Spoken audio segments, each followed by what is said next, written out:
But first, with the UK now on lockdown and 82 further deaths recorded in the last 24 hours, we're taking the total to 422. We're joined from China by Peter Lee, who, having emerged from his own country's war on coronavirus, has some much-needed words of comfort. And with a new hospital in the pipeline and thousands of extra people drafted in to help the fight against coronavirus, Dr Zoe is here to explain why this is welcome news. So welcome, both of you. Yeah, welcome. Peter, we start with you.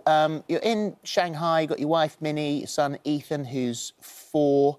When was the first time you heard about this new virus? Well, I actually went home to London for Christmas, and it started to happen while we were in London, and we flew back in early January. But at that time, it was quite mild, and it wasn't very serious, and we didn't really have any idea that it was going to sort of expand to the extent that it has, both in China and also the rest of the world. And so how quickly did you all realise that this was something very serious? When was the word lockdown, isolation first mentioned? Basically, the Chinese New Year holiday, which is a 7-day holiday here, it began on the 23rd of January. And I think the day before that holiday, the government announced the isolation and quarantine of Wuhan, which is where the virus seems to have started from. And so that was... Sorry, yes.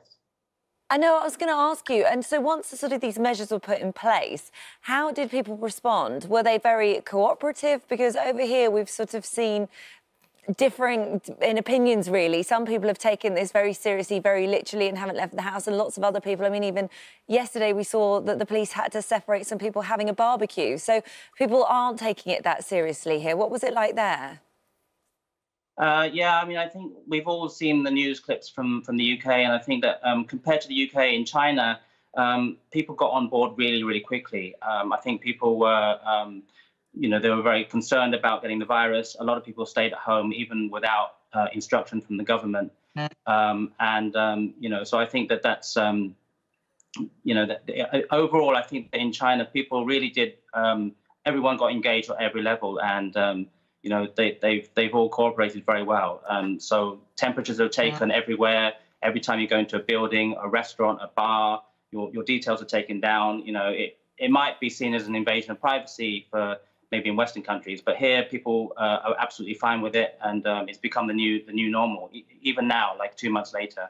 What about being in lockdown for that length of time, mentally, physically? Yeah, it's been, well, because it started as a 7-day holiday, and it basically just carried on from there. So what that meant was we just carried on. It's just an extended holiday. You know, I mean, me personally, I've you know, my bread making skills have really improved a lot. I've made everything there is to make.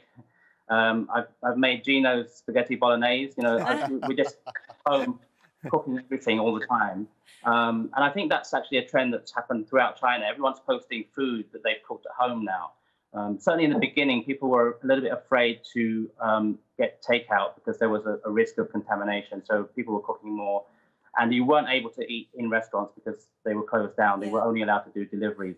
And not only that, you've got a newfound respect for school teachers, nursery teachers. Your son is at nursery age, and obviously the nurseries have all been closed. So your wife has been working from home because her job enables that. You own a bar, so you haven't been able to do that from home. So you've been sort of daddy daycare at home. And how's that been going?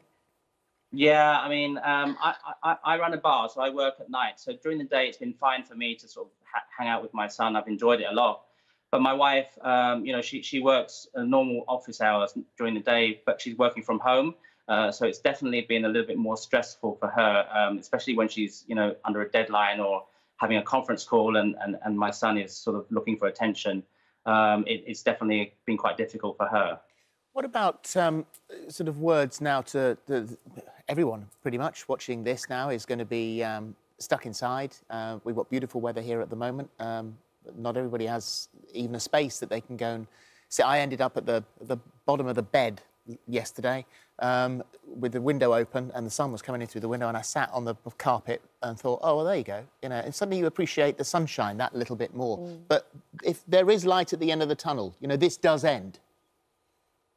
Yeah, I mean, you know, the lockdown started 23rd of January. I think by the 4th or the 5th, the number of new infections started to slow down. So they were still very high, around 3,000, 4,000 per day new infections, but they were going down. So we already started to see a little bit of light at the end of the tunnel. And now 2 months on, we're not out of it at all by any means. And we still wear masks everywhere when we go outside. I'm at home now, that's why I'm not wearing one. Yeah. But I think, yes, if everyone does what if everyone self-isolates, stays at home, it will really slow it down a lot faster than if everyone just ignores everything and just spends time outside with large groups of people. I think that can only prolong the effect and make this last a lot longer. We were lucky because it was winter, so it was nice to be at home anyway. Yeah. But now, yes, with the weather being nice, I'm glad I can now get go out outside. and enjoy that. Peter, thank you very much for joining us.